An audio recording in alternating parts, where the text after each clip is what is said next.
Hey folks, how y'all doing? Welcome back in the land of grills. We got a new gas grill that we're doing a review of today. This is from Monument Grills.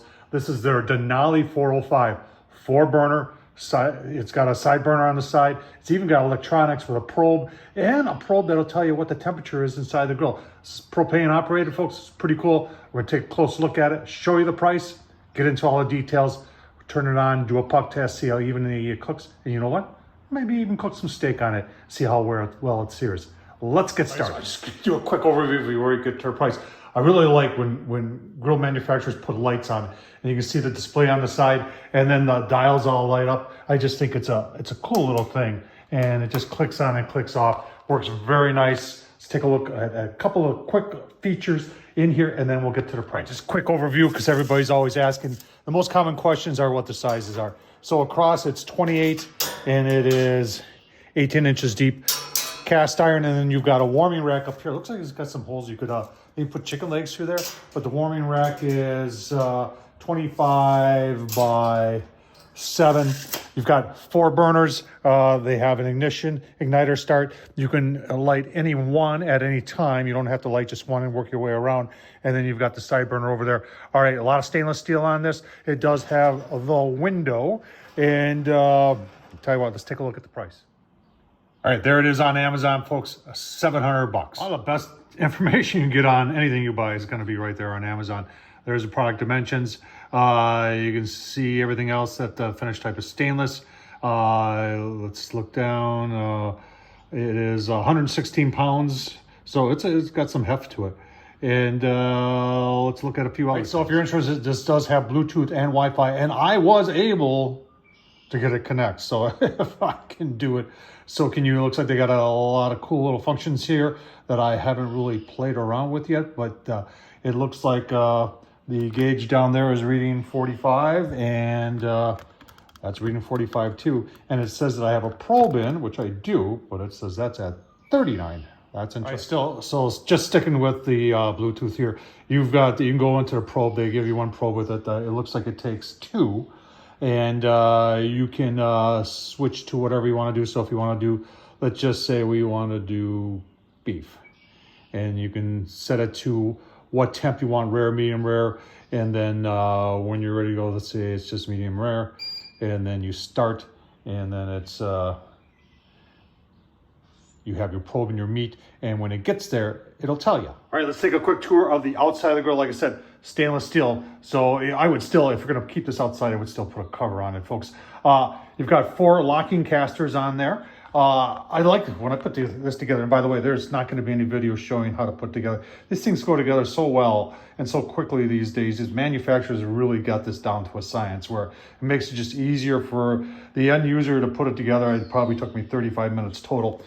Nice doors here that open up, and I want you to just take a look at that. These are double wall. That's not it's double wall, meaning it's going to be sturdy, and that's where your propane tank goes. They got a nice holder in there. They keep the propane tank nice and sturdy. Continue going around. That is your igniter. We'll look at that a little bit closer. This is your side burner, so you can put a pot of beans on if you want. You've got some nice tool holders on the side, and that's on both sides right there. This thing you can get a rotisserie attachment for it. Then on the back, so a lot of your smoke or grease will come out here, and they make this porcelain enamel so it's easier to clean up. Got a little ridge there, a little rain ridge, so if you're using this out in the elements, you don't have to worry about it. Just a well-built, nicely designed gas. Right, so on the inside, we've got this warming rack. It does go in there in those 4 holes, just like that. And like I said, I think you could stick like chicken legs through there and make it easier to clean up. You see the little white speckles here and there. I've got to vacuum this out yet. I want to get all that styrofoam out of here before we do the burn-in. This is one of them. That way I'm not getting all that toxic smoke all over the place. You've got 3 nice cast iron grates here.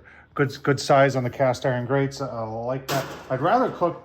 Now, I always was one that was kind of anti-cast iron, and now that I understand how they work, they last forever. If you season them right, every time you cook on them, you're getting a little bit more seasoning on them. They're easy to clean and give you some pretty nice sear marks too. Get that off of there. This thing right here, folks, that's your temp probe. And I was kind of shocked that it was going to be that long, but gets it into the middle of the grill, so you're seeing what the temp is really in the middle of the grill, and that's important. We'll see. You have to keep that clean. We'll see how that holds up over time. And then you've got like your flavorizer bars. These are porcelain coated enamel for easy cleanup. Those come off, and we'll take a look at the burners. Right, so you've got 4 burners right there. They are stainless steel. Each one has a separate igniter, and then that's controlled by this little button over here that does take a battery. So we'll just turn them on. I haven't had this on yet. Oh, that was quick.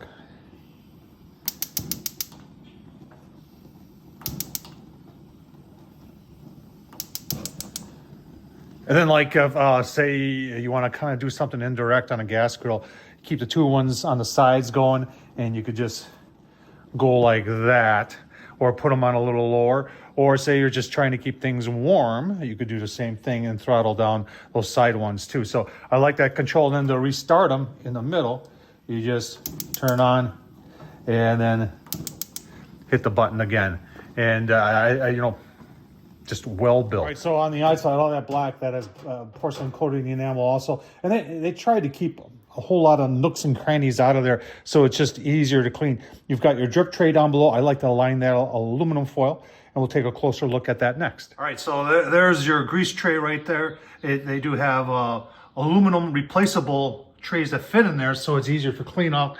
And then to get it out there, you just pull it from the back. Slides out like this. And like I said, to make things easier on yourself, I would line this with some aluminum foil, just poke a hole through there, and just make for a lot easier cleanup. And that's an important part to clean right there, to avoid grease fires, and make sure you keep that, because that's where your grease is going to end up. So anything that's stuck on there, you want to get it out. So if you're doing a really greasy cook, after that cook, I would get rid of that aluminum foil and put a new one on. It just, we see the videos all the time of people with grease fires and gas grills, and that's usually the major cause of it. All right, talk about the side burner. The side burner just lifts up like this. Once again, you've got the gas that goes on the same way. And like that, like I said, you can put your pot of beans on the side there. And I tell you what, a lot of people, when they get stuff like this, I have people tell me time and time again how convenient that is. And I've really never had one before. So I'll be interested to see how that all works out. Let's keep on going. All right, we're going to do the puck test and the burn-in all at the same time. I'm going to turn it on high, give it about 10 minutes, and we'll take a look and see what the temps are throughout the grill. All right, let's take a quick look here before our pucks get pegged here. The temp probe in there is saying it's like 850. The pucks are a little bit slower to react, but I don't want to ruin them either, because if I go too high, the sealant that's in there will burn out.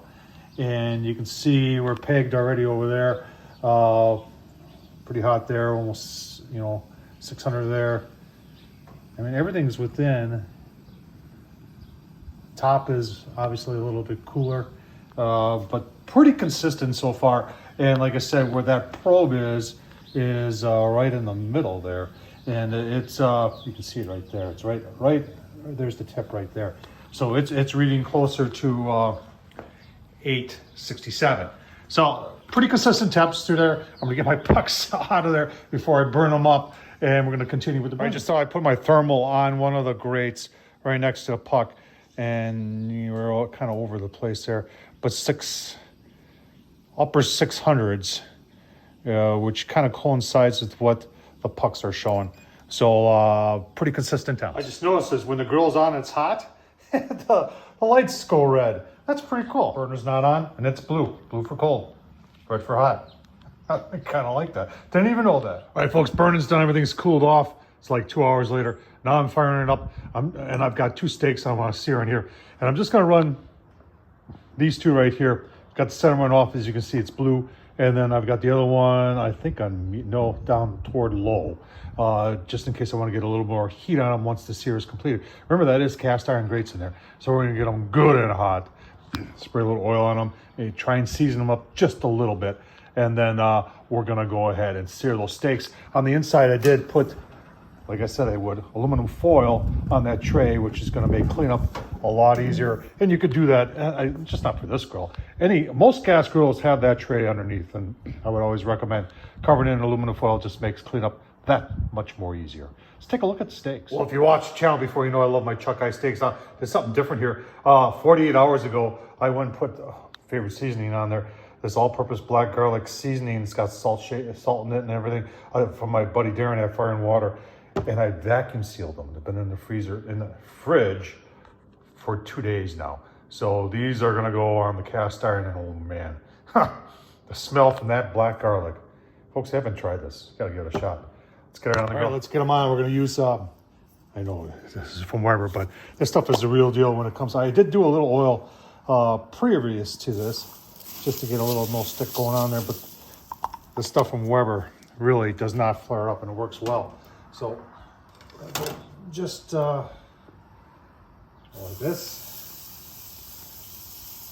and like that, and we will give you look-see in about 2 minutes. Right, it's been about 2 minutes. Just want to show you how it's going there.